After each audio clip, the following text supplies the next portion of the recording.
Cosmo.com PGA show. First look, Players Championship. Myself, Ben Raza, Sal Betry, Jeff Ulrich. Band is back together. We're ready to go. Boys, we are in now the thick of the Florida swing. Are you ready for the quote-unquote fifth major? Yeah, I'm ready. Yeah, the quote unquote fifth major. I'm ready for it at this point. We got a big old millie maker this week. It should Yeah. be I mean, we for the big events, DraftKings, they drop their pricing and their structures early. I was somewhat surprised, Jeff, to see a millie. I knew we'd have some big contests, but that is there's nothing wrong with seven figures up top, even though the structure is not ideal.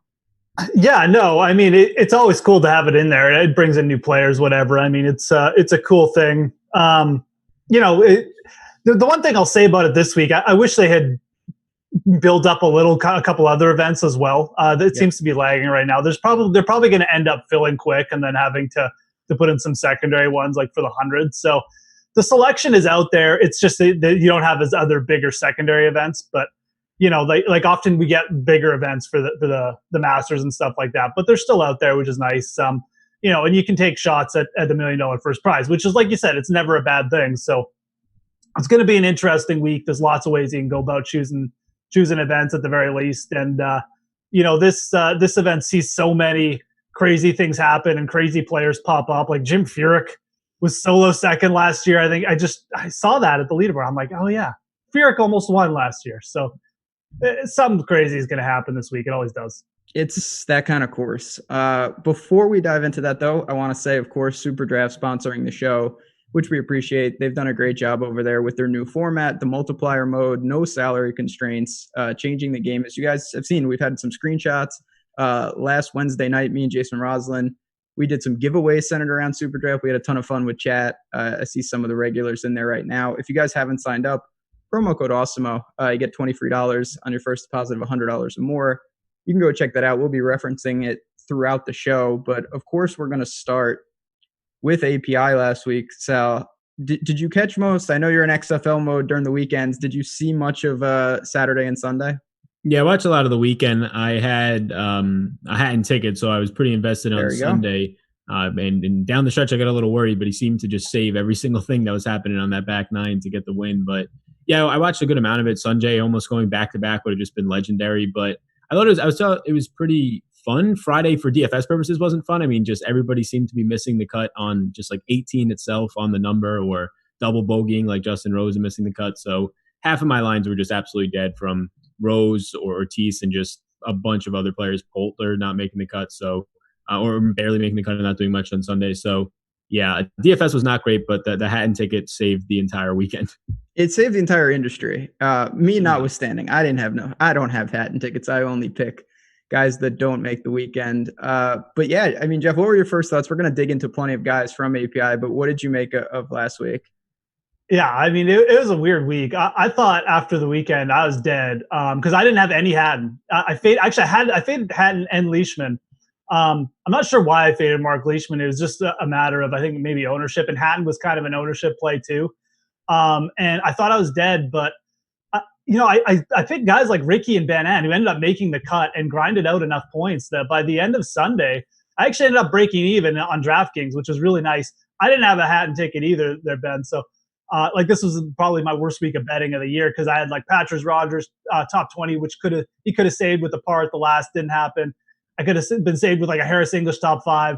That didn't happen because he bogeyed the easiest hole on the course.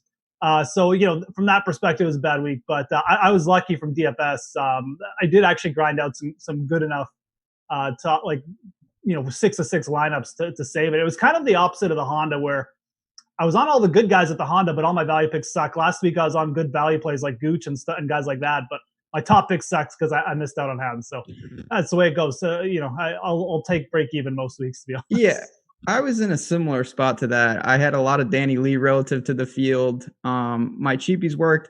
And it's not that Rory was bad. The problem was that, and this happens sometimes, Hatton was extremely popular. He was a very solid play, no doubt. But when you get a winner of that magnitude, it really tilts the balance and tips the scale. So it is what it is. Listen, with these, I was stunned that it played so hard again.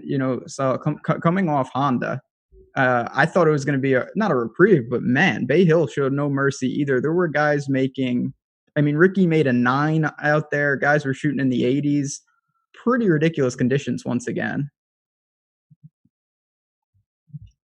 But no, yeah, I agree with that. And there was just watching all the highlights of each round, it was just people were getting crazy with the putters everywhere. Like Ricky hit a 70-foot putt at one point. Danny Lee had a 40-footer, and Hatton was just hot with the putter to get the win from the fringe a couple times. But we talked about Danny Lee holding out, and then also I think Scotty, after having the low week one or day one round, he holed out from the bunker to just get somewhat back in it towards the weekend. So it played really difficult, and it was just some of these crazy putts that really ended up changing just the finishing positions of the top 10. Rory just didn't have his putter on the Sunday to close, which is pretty much what we've seen for the last month, and another T5 finish for him though. So we talked before the show that just Rory being in these fields is giving us better numbers on guys like that and the Reeds the last couple of weeks. So it's been nice.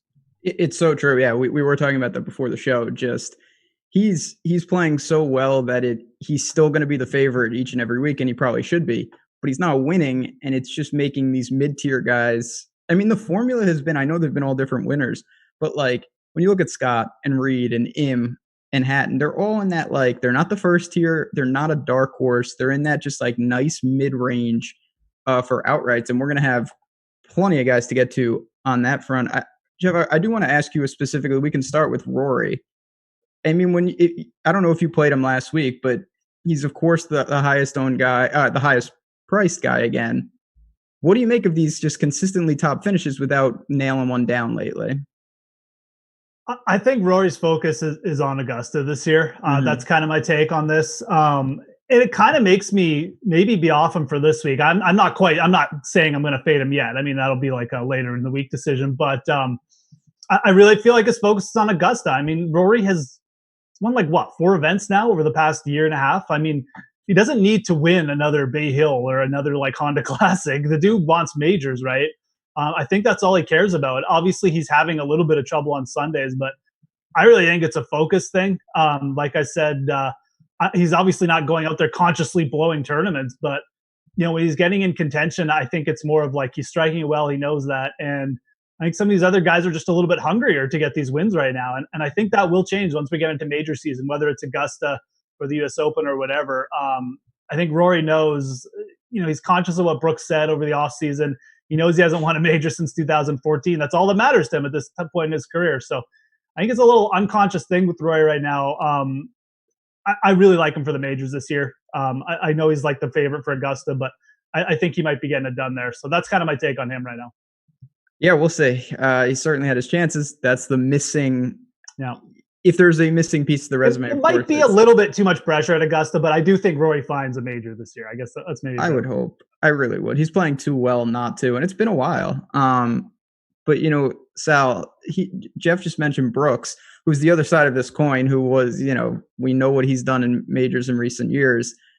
He found the weekend. I think if you're looking for a positive, Sunday was actually really good, but it's a far cry from what we have seen. He's another guy, and like I said, we'll start digging in to some of the big names from last week. What did you make of him, kind of where he ended up finishing? Yeah, it was weird because, like you said, his Sunday was fine, and on Friday he ended up he was fine as well. He had a good round putting there, so I think it was just another middling performance for him. Still trying to figure out the game leading up to these majors. We have him in the field this week. Probably somebody who you'll keep from a DFS perspective, getting just low ownership at a high price point. But I think where he's really appealing is when you start seeing his number opening in the high 30s in the betting market at this point for a guy who just has talent and the upside, and it can click for him. So just from a betting perspective, I actually like where the number is right now on him. He's going to turn it around at some point, and then he's going to be right back down into those teens numbers. So yeah, I think that looks pretty good. But where the game is, it's very similar to what you saw at the Genesis. He ends up making the cut, and he just finishes in a middling performance in the 40s at that point. Some things clicked. I think what you saw this week was, for a lot of guys, really just the putter looked a lot better. And if he can string that together with what you saw at the Genesis, you can start getting back to some major form Brooks. I just did a quick scan of the odds before the show, and listen, and this is no disrespect. Sanjay M's fantastic, but Sanjay M to win the Players is 25-1. Brooks on my screen is 33-1, and that is just something I didn't think I would ever see, to be honest. It's really surprising, and I agree. It's going to present some opportunities. But just looking at, we like to review the top lineup in kind of the lotto, the large field GPP. JT Church 13, 464, which just shows how hard the course played. That's not even that many points. Took home a cool 150K. That'll work.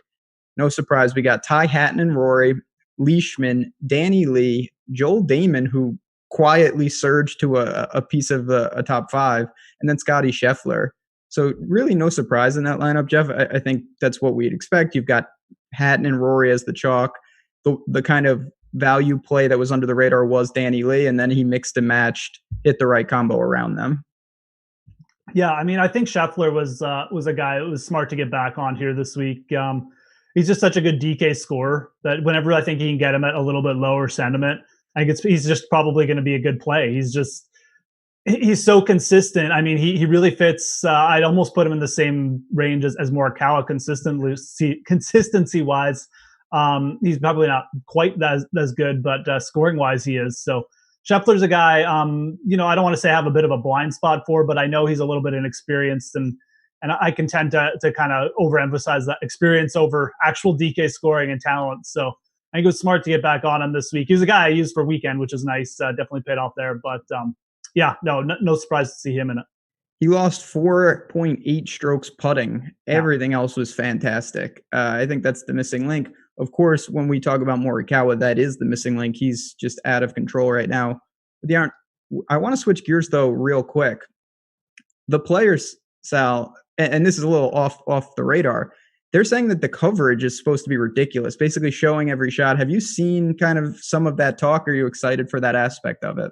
Yeah, they've been hyping it up a little bit for, at least I've been seeing it now, like actually promoting it on social media, paid for advertising, just with some ads for the app that they're going to have and just the TV coverage of it, trying to embody what the Masters was able to pull off last year. So hopefully if it comes anywhere near close to that. That was amazing. I'm not expecting it to, just they're not using like the same third-party provider. I think they're doing it mainly in-house, so we'll see what they can end up doing. And what we've seen from PGA so far in-house is not great. But I think if they're going to hype it up this much, they have to deliver something. So we've been kind of starving for it. So yeah, it should be exciting. It is. That's something I'm looking forward to. And then on the other side, the big news, unless, if you don't know this by now, you're probably behind the 8 ball. Tiger, of course, not playing. I don't want to jump around. Lee Westwood's not playing. Yeah, Lee Westwood apparently not playing. It two major losses. I don't know how this field will go on. It's Jeff. We're gonna have plenty of time to discuss this. Do you worry about Augusta with Tiger at all yet, or is that too early?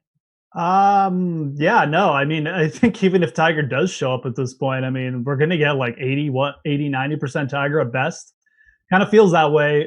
Sucks, but that's just where he is at his point in career. I mean, the body's not holding up. I don't know. I kind of feel like we got the run out of Tiger last year, and anything that we get now is just like gravy. Obviously, we want to see him at his best for a few more years, but I have low expectations now. I just like when these pop up, I'm just like, yeah, you got to roll with it. Really thought that around the President's Cup and early in the year we might get another good solid year with no injury news or anything, but not going to happen. I'm kind of holding my breath and just hope he can get something together for the summer for like the Open or something like that. Mm-hmm. I have really low expectations. I don't think he'll skip it. If I had to guess, he'll probably play even if he's 80%, but you're probably not going to get like a super competitive Tiger at this point. That's like, I know that's a pessimistic view, but that's kind of the view I'm going with for now. It's all about managing. I think just to go back to what we were talking about before with Rory, I think part of the problem is people think like, oh, and you're the best player and you're around the lead, like you just win on Sunday. This is golf. Tiger, that's not what he did is just different. And I think Rory kind of gets a bad rap for not closing when this is pretty normal. You win some, he's there most of the time, and you're most of the time going to come up short because you're chasing 50 other guys. So that's that. But any final thoughts, Sal? I want to just single out Justin Rose, who missed another cut. We'll get to him with what we think about with the players, but talk about him and then talk about anyone else that really caught your eye last week at Bay Hill. Yeah, so Justin Rose, somebody that I also had to take it on Rose last week, and I had a decent amount, like 10, 15% in DraftKings. And yeah, he just, the putter falls apart and he ends up double bogeying 18 to just miss the cut. If he pars it, if he even bogeys, he's fine and he makes the cut since it moved to +4. But doubles it to close it out and ends up missing the cut. But the game's just been all over the place. It was nice to at least see like approach play picked up, his tee to green game picked up for the first time, and was actually able to have a cut sweat sort of at that point. And at this point, it was just the putter that let him down. We know long term he's been a fine putter, but this recent form has been a really big shock, I guess you can say. I think it's getting there. It's definitely, even though he misses the cut, probably the best 2 days that we saw out of him. Sands just 18 on Friday. So I think at least right now where he's still priced on DraftKings, I'm interested again. He's got like the same betting odds as last week. I'll probably end up firing on it, but 40 to 1 at open. I see 35 to 1 right now. So yeah, I think he's okay. And then, yeah, we talked about Scotty Scheffler, and yeah, he's insane at scoring for DraftKings. He finished with a T15, and he was fourth in DraftKings scorings because he picked up 3 eagles in this event. So somebody to always watch out for if he's going to be at a lower price point. And then, yeah, Tiger, just like logistically, if this is a back and they said it's nothing to worry about, like we are exactly a month away to the day from the Masters. He hasn't played in 3 weeks. So like he's going to have to be at like 75, 80%. Like back injuries, I mean, he's older now. I've dealt with back injuries, and like to be 100%, you need like at least 2 months of just rehab and no movements. And he's going to have exactly that at the best case scenario. Yeah, it seems. I would love to see him tee it up. I have no expectations of how he'll play. I just like to see him there to try to defend, which, whatever. That's a whole nother show for a whole nother time. But before we officially turn the page here, is there anyone else that you want to mention in terms of guys that were polarizing for you last week, or do you think we're good to go talk about Sawgrass?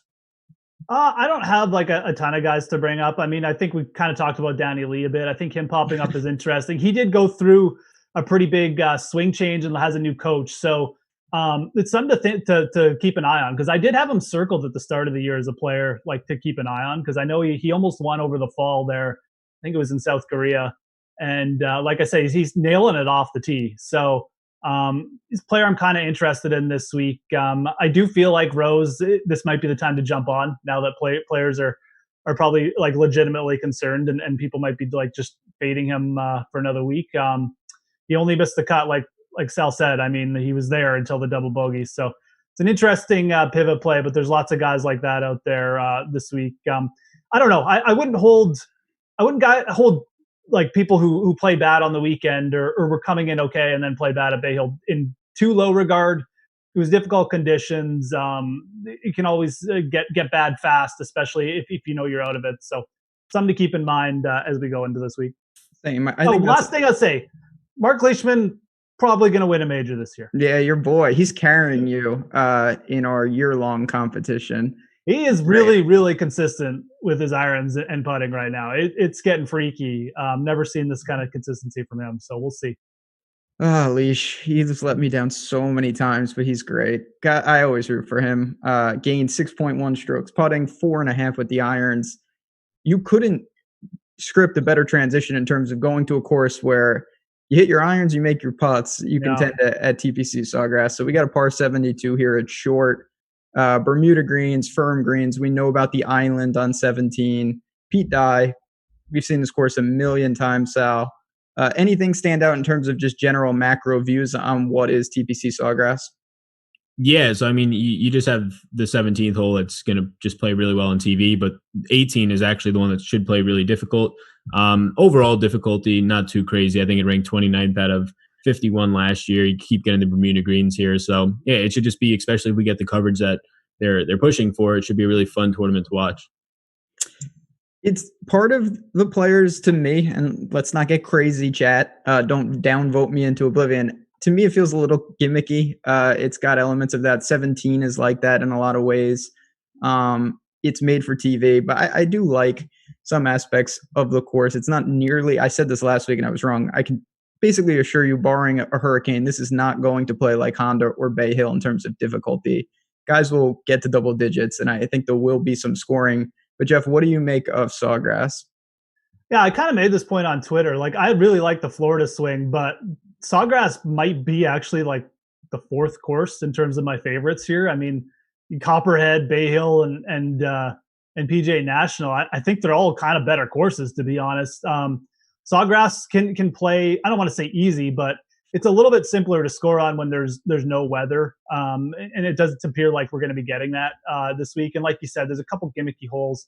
don't really love the new drivable par 4 here either, but it's still a good course. It still brings the drama, especially like the finishing 4 holes. I will say that it's got one of the best finishing stretches you'll see all year. So, the very scoreable par 5, and then the obviously the iron green, and then the 18th, which is one of the best, which is a really solid finishing hole too. So that's the part of it I like the best about it, because if you get a bunch leaderboard, I remember back to 2015, that was probably one of the best events you'll ever see for a Sunday, when Ricky won and there was a 4-man playoff. Yeah, probably the best event I've seen over the past 10 years in terms of Sunday drama. So that's the kind of things you can get at Sawgrass, which makes it a cool event still. Even though, like I said, the course, to me, it's not quite as I hold it in high esteem as like some of the other Florida swings. I wish they'd rotate the course. I think I tweeted something about that yesterday, but that's a whole other topic. But yeah, I mean, look, iron play,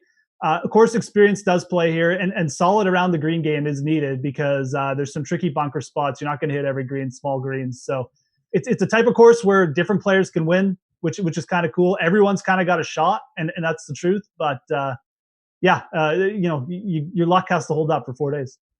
So I don't want to go down this rabbit hole, but I will say I saw that on Twitter too, and that's a great idea. Like, if you had the players as a rotational between Bay Hill and Honda and Copperhead and that would be awesome, and you'd get the strong field at Honda. I would love to see that at PGA National. Yeah. But that's neither here nor there. Just recent winners. I mean, this speaks to how you can get it done in different ways. Ricky, Jason Day, Siwoo Kim from the clouds.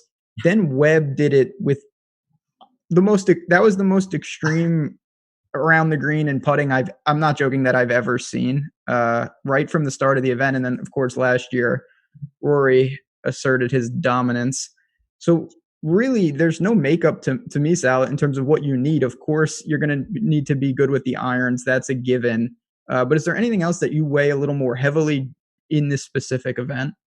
Yeah, so irons is probably one of the biggest things, just around the green and short game to an extent, but also just par 5 scoring. There's going to be scoreable par 5s here, so if you can gain an edge at that point, and then as always, just birdie or better, and just trying to avoid mistakes, opportunities gained from Fantasy National, all those things stand out. But probably par 5 scoring and ball striking are the things that I'll look at the most.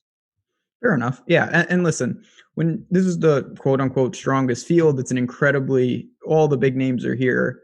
When those top guys, I know I say this on a lot of shows, but it honestly is true. Like, when Rory wins an event, I don't think, oh, you need to be really good off the tee. It's just Rory. Like, he can win anywhere. I don't think that particularly breeds a skill set. So this is an event we've seen some of the big names just get it done, and that's just because they're great players.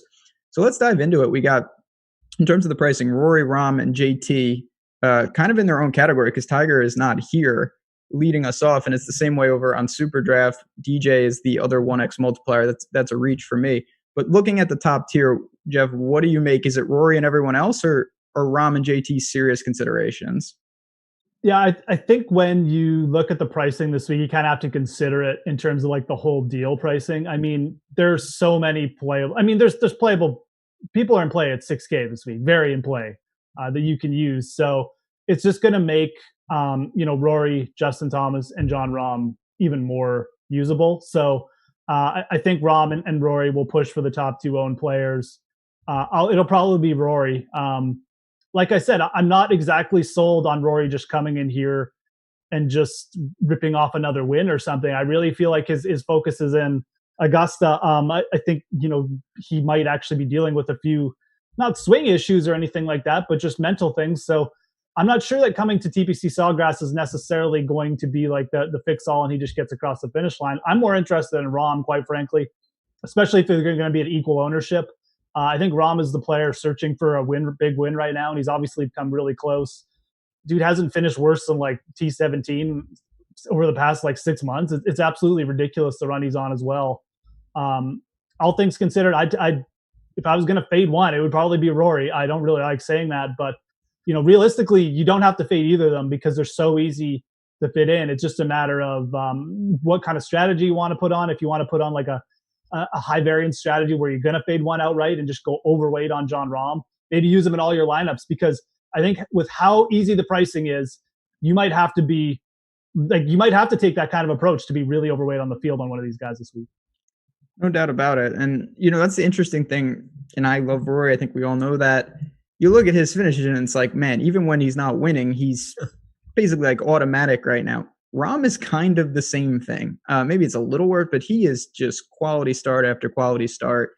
His finish is misleading. Not that this is a huge deal, but for people that don't remember, he came in 12th last year at the Players. That is as bad as it could have been. He blew up on Sunday. He hit out of the bunker. He made one of the worst decisions I've ever seen. Yes. A top player make. I mean, if I don't know back, I mean, par 5 out of a sand trap, tried to hook like a 5-iron or something. Still hurts. I don't know anything about golf. Literally nothing. And I knew right then you shouldn't be doing that. Like, that just didn't seem like the answer. And then it just went directly into the water. That was painful. I really, really was heavy on him last year. I certainly don't mind that. Sal, how do you rank these three? I know they're all obviously the top players in the world. Yeah. Jeff alluded to the pricing just being so cheap. Like, I think you can get to both of these guys or two of these three guys in your lineup. On paper, it'll be Rory. He ended up being 40% owned last week, and it was a much softer field. And honestly, it wasn't nearly as nicely priced as this one. But I think it's a situation where on paper, I'll say Rory. I'm expecting just a ton of ownership with 3 straight top 5s to be there around him. So I'll jump down to Rahm at $11,000, just being my favorite for GPPs when you factor in the ownership. But I'll have a lot of interest in getting to two of these guys between JT, Rahm, and Rory. It's really interesting, though, because in a lot of those weeks, that's the contrarian take, but because of all the value, it might not be.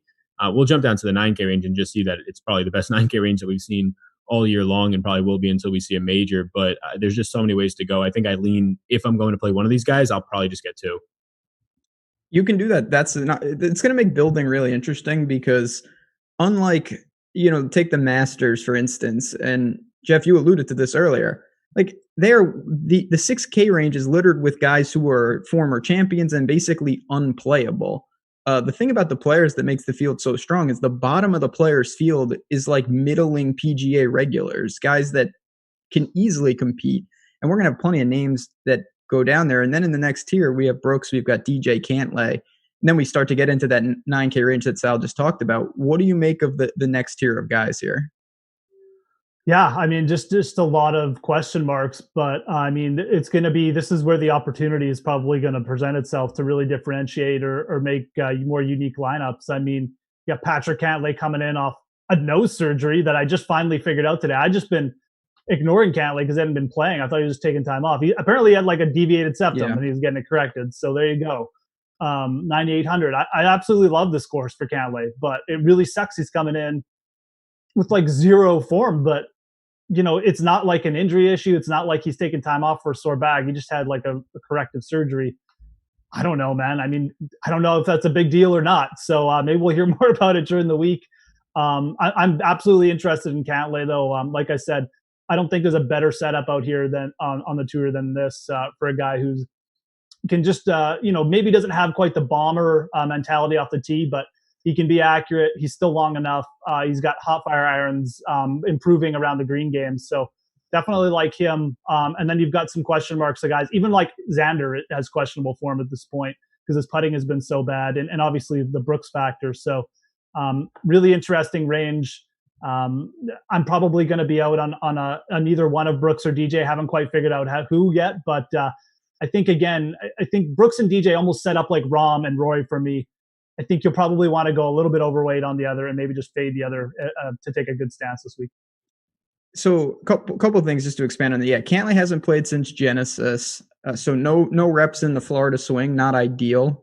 And then you got a guy like DJ who I think people think that he's playing worse than he is. He went to Mexico where he's just been dominant and he didn't win, but he easily could have won at Riviera. And then we've got Brooks, who Sal, you talked about already.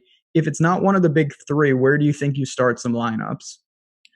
Yeah, I think I just jumped down to Cantlay, and I feel like a lot of people will probably say that it seems like the one that he just always picks up ownership, Cantlay. And realistically, like if I was to price this, I would probably have Cantlay in the 10K range, probably ahead of Brooks at this point, especially from what you saw last week in the pricing, and maybe neck and neck with where Brooks' price point is a little bit ahead of DJ. So yeah, I think Cantlay would be the one for me.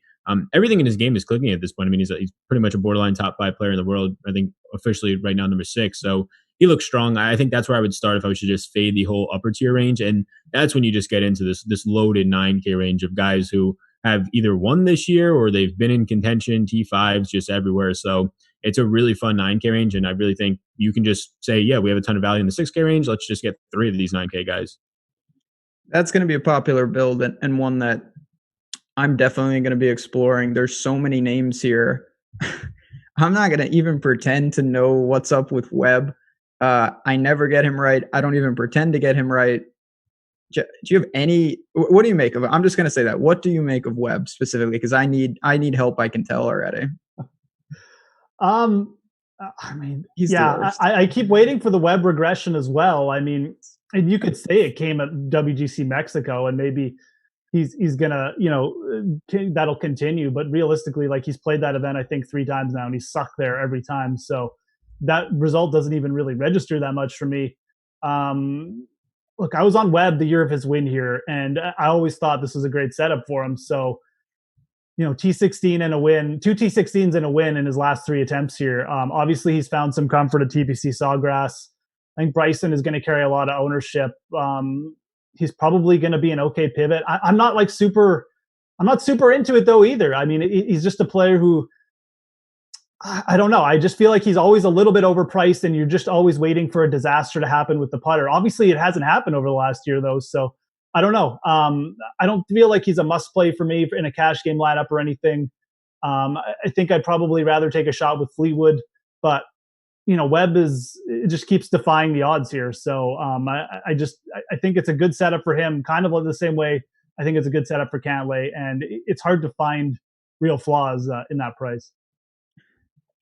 14.4 strokes gained with the short game when he won here. He lost with the irons. He didn't even need irons, just putt from the fairway. It's almost unfathomable to think someone could win with losing strokes on approaches at TPC Sawgrass. Right? It's just, and he was dominant. Like his weekend was like, it was wet. I mean, he was just out of control. He was chipping in.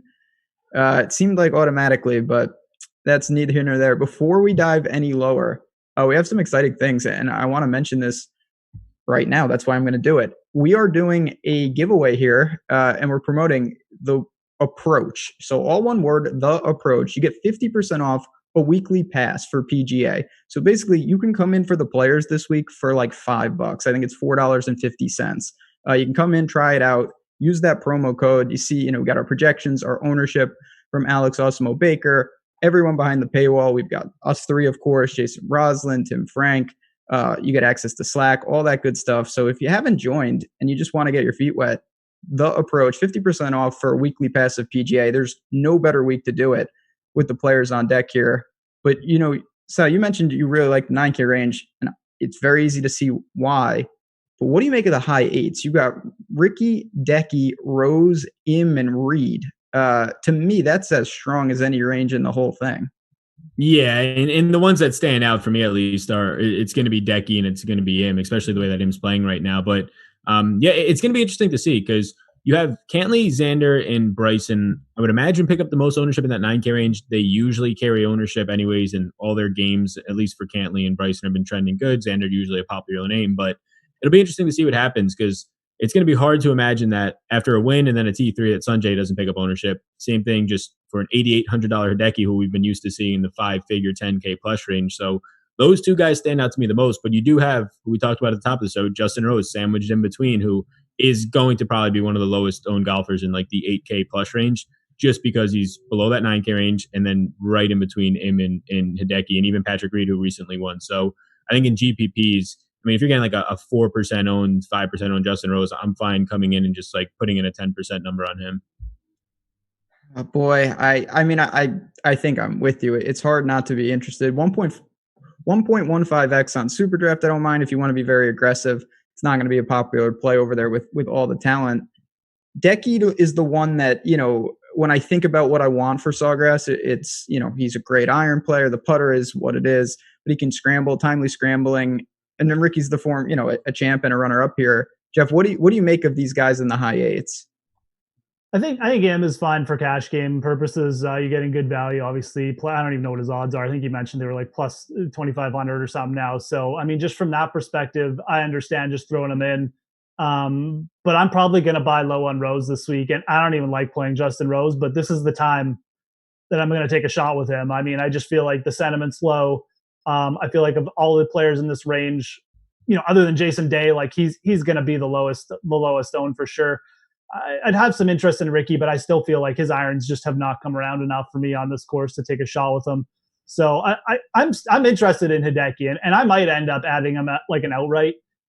He has scrambled well around these parts before. I think he actually led the field in scrambling here one year, or was like top 5. So, we know the iron game can come, and he's consistent off the tee.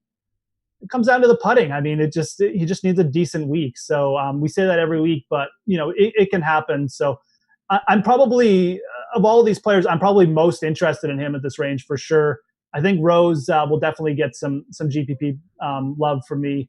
I just feel like once he gets rolling, it could happen for him. I mean, he's just too good a player to kind of go through this, and it looks like he's done with these like Japanese clubs as well. So, no offense to the Japanese, I'm sure they make fine golf clubs. Just the company he's done with. So that's probably good news. It's just I think that was it might have been hurting him a bit. So definitely that's kind of the way I'm looking at this high AK. I'm definitely going to mix and match with there. I already mentioned it. I can live with Rose. I like Ricky. I like Decky. I'm going to sort through them. Have some real interest, though. So if there's one guy in this entire field, if you want to be, you're trying to win a large field tournament and you say, you know what, I don't care about placing. I'm going for pure low-owned, possibly massive upside. Sal, can you stomach possibly playing Jason Day off the withdraw?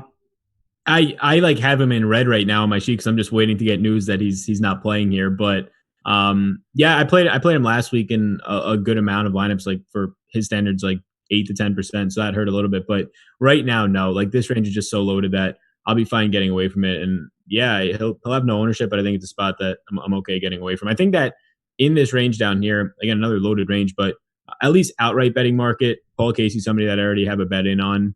Just the game's been okay. It's just a matter of what comes down to the putter. Like his worst performance at AT&T, a situation where he still makes the cut, and it was Sunday there when the weather got bad, and pretty much if you weren't in contention, it seemed like nobody cared to be there. So other than that, you've seen at least fine like top 25 finishes, and he's pushed towards top 10s in a couple of events this year. So I think Paul Casey at 8,200 in DraftKings is fine. And I do like the outright betting number. Right now, I think it's like 35 to 1, but it opened 40 plus in some spots. Yeah. I see Casey had some big numbers out there across. And this is where you're going to find, Sergio is someone I looked at really closely. We've got Usti, Finau, Woodland loves Florida. I think the courses down here set up really well for him. We get into the mid-range. And Jeff, feel free to talk about Morikawa as well. He's in the high 7s. I mean, this can be your third guy, even fourth guy if you go mega balanced in lineups, and it's an incredibly strong player.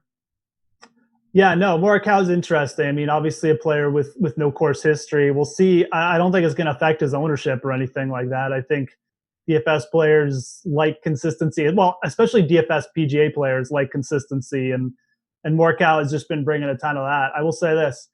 That streak is going to end. That made cut streak is going to end anywhere. It's going to be this week. This is Carnage week. I mean, even if the course plays easier, it's always Carnage week for some of these big name players. So if Morikawa gets up there in ownership, I will fade him. I know I just said I should probably stop weighing experience so much, but this is one of those weeks where it does come in. And quite frankly, we see the high owned players just bomb here so many times year after year. So I think this range is just too full of other guys that I like. I think Benny Ann brings a similar upside to Morikawa. Obviously more volatility there, but I really like Benny Ann. I mean, you look at some of the places he's played well at, Florida, Wyndham. He likes this style of play. I mean, he's okay with like this target golf. It's tee to green. He's fine. He's got a fantastic short game, better than Morikawa's. It's just putting. So I'll take the volatility with Benny Ann at 7,800 and far lower ownership. I really do like that play. And then, Sergio will be in all my cash games. Guys 16 to 16 here for made cuts. I mean, that's all I need to know. I mean, he's playing better than he was last year. So Sergio probably should be the highest owned player. I don't think he will be, but he'll be in my lineups. No, he won't. Morikawa is going to be incredibly popular, and I get it because the irons are his strong play. This is this is target golf. It sets up well, but on the other side, and I think Hatton kind of plays into this. it's not to say that chalk, you got to fade the chalk in Florida because they're not going to play good. That's not how it works. Hatton was massive chalk and he won. It's just when you're talking about a high variance environment, you can get really paid off, and it only takes a couple of loose shots for chalk to go down. It doesn't work every time. So just keep that in mind. Penny on 6.2 strokes gained with the irons last week, minus 9 strokes putting. That'll get you every time. Sal, what do you think about Morikawa? And then just talk about the pivots that are around him. Yeah, Morikawa, I mean, he's just a 25% ownership number like every week and probably will be this week as well. So like I'm not going to full out 0% him, but I'll make a decision. Last week I just went with the field, and that's kind of where I've been for the last month or so when he plays, because he's just a popular player. And at this price range, at this price point, I think he'll be a top 3 owned player, if not the highest at 7,900. Mentioned the consistency every cut since the Safeway where he debuted. So yeah, I think he's somebody that I'm okay getting to. Like, I don't really have a strong stance on him, but every piece of ownership that does come in on him does indeed make him a worse play, especially if you're playing like the Millie Maker for just upside purposes. So like a guy like Matt Kuchar, who's right there at his price point, $100 less, you get a very, very similar player in terms of consistency when it comes to, as long as Kuchar makes the cut, you're probably getting like a top 30, a top 25 finish. And at this price point, that's fantastic. So doesn't have the same made cut equity right now as Morikawa has shown, but he's a very similar player if he does make the cut. So I think that's a guy that you can take some of the ownership to. He's made the cut here the last 4 years. So Kuchar will be somebody that I like if indeed you get the ownership on Morikawa. And then for me, just going down in this range a little bit more, like Scheffler right next to Hatton's price point. If Hatton's just win last week, should prop him up in some of the ownership numbers. I'm fine getting back to Scotty for all the reasons we mentioned earlier on, where he doesn't even have to finish within the top 10, and he could still finish as a top 5 DraftKings scorer for the weekend. He really can score. So I have to, I think by mandate, just throw it out real quick, and you both feel free to jump in whenever. Any interest in Jordan Spieth? It's going to be usually I'll have outside interest, but it's going to be a no just in this field. It's probably a no for me. He's 80-1 in the outright. I have no interest at that number. I thought you might see 100-1 for him. Yeah, it's not going well. His irons have just been atrocious. I've tried to hit Jordan Spieth at this event ever since he like almost won it on his first attempt when he was going head to head with Keimer there for a bit. I've tried to like hit him every time at this event, and he has failed every year. So I'm going to lay off him this year. He'll probably finish like T4. But yeah, I don't know. It just seems it's a bridge too far. Like him and Jason Day, I almost look at it the same. I mean, Spieth's probably not going to withdraw, but like it's the same kind of volatility, right? So I don't know. I guess it's such a crazy event, and weird things happen.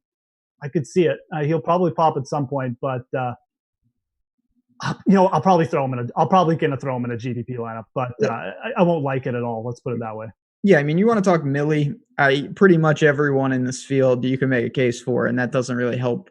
I don't see many reasons besides just long-term pedigree that Spieth would do anything. Long-term pedigree and like 1% ownership. That's literally the. You can get that on so many players this week, like you said. So absolutely. He's 1.3x on SuperDraft. Morikawa's 1.25x. There's no. Yeah. You just take the first square. All right, working down, we got now we cross the $7,500 kind of median. Billy Ho, Fitzy, who there was a 10-minute window, Sal, on Sunday where he birdied, I want to say either 15 or 16, and I was like, if he could post like 2 or 3 under, there is an outside chance that he could just steal this from the actual clouds. Then he went in the water, didn't happen. But what do you make of him? And then, of course, the champ from last week, 7,400, Ty Hatton. Yeah, he had the Fitzy had I think the Sunday best score. I think he shot a 69. That ended up being best. But at this price range overall, like 7,500 and below, I can make a case for some guys. For me right now, I'm probably going to get off of Hatton at what is likely to be his ownership number. I might just full on fade at that point. He's been playing fantastic, so it's just a matter of ownership. If he's going to come in with 20+% ownership, if you see him in the mid teens, I think it's okay to have shares, but not a guy that I want to go right back to, especially with just the public probably going to own a little bit more of him. But I think it's a spot that down here in this range, there's just not much difference in some of these guys in the $7,300 price tag compared to like $6,500 on the next just salary range. So it's a really deep field right now. So I'll probably end up just going into the 6K range a little bit more. Who does stand out though for me, and it's like every single week though, is just Lanto at this point. He's really good on par fives. He's 12th in this field scoring there.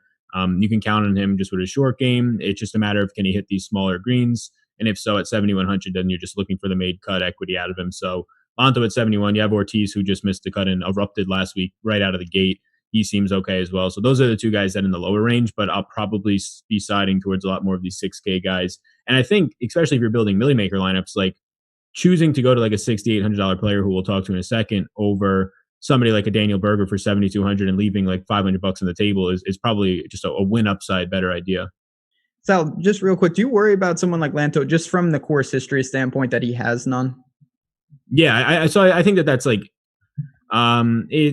in a field like this, yes, a little bit. But at the price point, it probably factors it out. Like if it was somebody in the 8K range, it would be a bigger issue for me.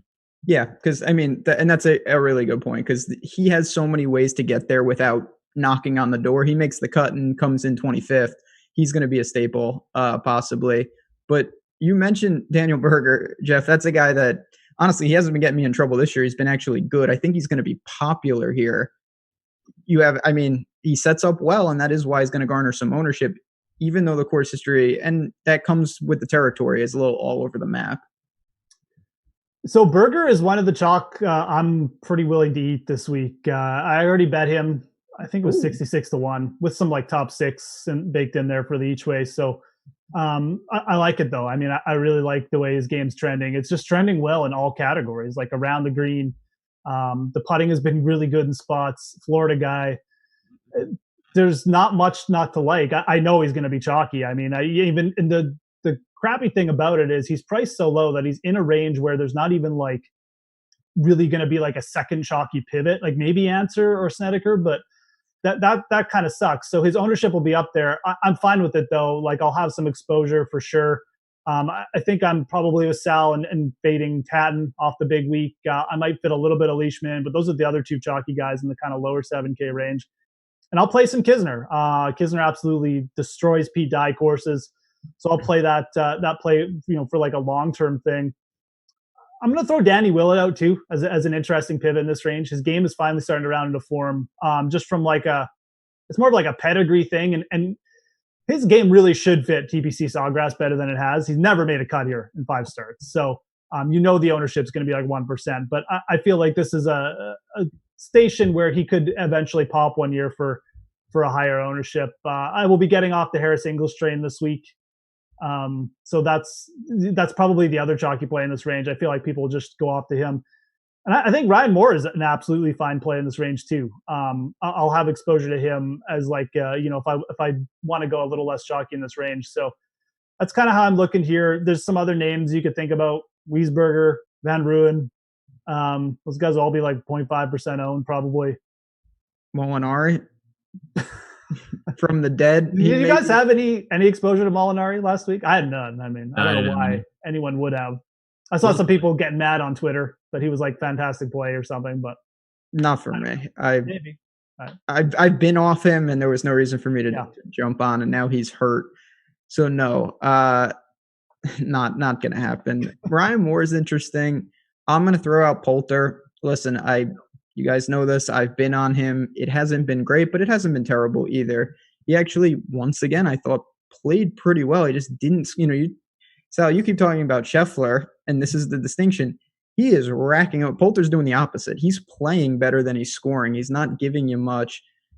Wasn't great off the tee, but he was good with the approaches, gained on the putter. I like him here just as a potential pivot off what is going to be a popular Berger. But let's go down because, we got about 10 minutes left here. And before we get to our dumpster dives, chat, as always, love to have you guys hanging out with us. We got some good people, and there are actually some really smart conversations taking place as well. If you guys can hit the like button, it helps us out a ton. We appreciate it. We love giving this first look on Monday. But I totally agree that the pricing is somewhat interchangeable when you get down here. You're going to be able to save salary with some guys in the 6K range, and with those, if you want to take a high multiplier over on SuperDraft, you're going to have that opportunity. Is there any who stands out kind of when you look at the sixes, particularly the upper sixes? Yeah, so the upper sixes for me, I think just Taylor Gooch stands out towards the top of it. He's just been really good this year, relative, especially to where his price point is now in the 6K range, kind of like how you were saying, a guy who's normally a 7K, even a high 7K player in some fields. So I think he looks really good. He's had two top 15s in his last 3 events. The putter's been always fine long-term, but really getting hot as of late. So I think he stands up towards the top end of it. Closer to like the mid-range it will be. And I think he's just going to pick up a ton of ownership because he's wildly underpriced for how he's been playing recently, and people are going to see that. Just Max Hama. Continue to ride him last week. He blew up on Sunday. He had the round of the day on Saturday, but finished T24 at the Arnold Palmer. He's just been really good as this season has gone on as well, and it's just a misprice probably at 6,600 at that point. So he's made every single cut since the Shriners back in October. Looks pretty good there. I imagine ownership follows it, but if not, seems like a pretty strong play. And then same price point, Cameron Tringale's game is finally trending in the right direction after a rough start. Back-to-back top 30 finishes at Genesis and Honda. He's done really good on approach, which is going to be one of the key stats here that you're going to want to look at. 2 of his better rounds in a while we've seen out of him in his last 2 events. So Tringale, so from 6,500 and above, the guys I like the most right now are Tringale, Max Hama, and then I'll go up to Gooch. Yeah, Gooch was on just dangerous fire right out of the gate. Had some first-round leader equity until whatever. We're not going to talk about Met Every on this show. But Jeff, same question really. I mean, you're definitely going to need some guys in this range, and I think the history of this course has proven, whether it's Jim Furyk, whether it's Johnny Vegas, whether it's Siwoo, guys can get in the mix, no doubt, from the sixes. I can't believe I didn't bet the Butcher Bay Hill first round leader last week. That was the full experience with that guy. You saw the interview? You saw his interview, right? Oh yeah, amazing. He basically told them he was going to shoot 85 tomorrow, and then he did. It was amazing. I have no idea how that happened. Yeah, so for the under 7K this week, my plan is basically I'm crossing off any player that has any chalky ownership. I just feel like there's too much equality down here, and there's too many guys that have the potential to pop with really low ownership. I think Graham McDowell is interesting. I'll play him over Lanto. Going down, I'll probably cross off Gooch. I'm going to have some Brandon Grace for better or worse. I think his form has been better than his results, kind of like Poulter this year. And at 67, I was too cheap. I'll probably have a little bit of Danny Lee, although I admit that could be a massive trap. But let's not forget, Danny Lee was I think he was in the final group with Webb the year he won. So, definitely a course he can get it done at, or at least play well at. I'll cross Damon and Hama off for the same reasons. Probably have some Keith Mitchell, who looked really good at points last week as well. Kind of like a mini Scotty Scheffler in the way he can score sometimes. So I like Keith Mitchell. And then I'm all in on Russell Henley this week, Ben. So oh boy, get ready. Absolutely love the setup here for Henley. I legitimately think that if you're looking for a long shot bet or someone who actually has win equity this week, Henley is the guy. I remember the year Keimer won here. I think he started off a 63 or something. So he can get it done. The short game looks way better. Just needs the putter to heat up. So I'll Henley at 64. 200. I should say this. I'm in on Kevin Na this week too at 7K. We kind of skipped over him, but I like that play too. Yeah, Henley is 250 to 1 right now in the outright. He gained 10 strokes with the approach at Honda. It's a Bermuda guy. He's won Honda. He's won Shell, which I don't know if that's pertinent, but this is a decent course for him. I'll get my guys out of the way real quick, then we can give our final thoughts. No surprise to anyone who knows me, Bud Cauley at 6,200 is going to be in my player pool. He's making cuts. He's just a better player than that price tag. I know chat mentioned Vegas. I have no problem with that if you want to be with aggressive off the tee. He's shown that can compete. And then the last guy for me is Jason Duffner, who I think is playing a lot better than people realize. He's 6,100. He's made 5 straight cuts. He was 27th at Honda, gained 6 strokes with the approach. So those are flyers that you can consider, Sal, but there's a million names down here, which is something that we normally don't say. Yeah, you just want some sort of made cut with upside. If you're talking about the Millie Maker, you want one of these guys to finish probably whichever one of these guys finishes top 10 you're going to need. So just some of the guys stand out for me. I'll have, and just marked early on, below 6,500.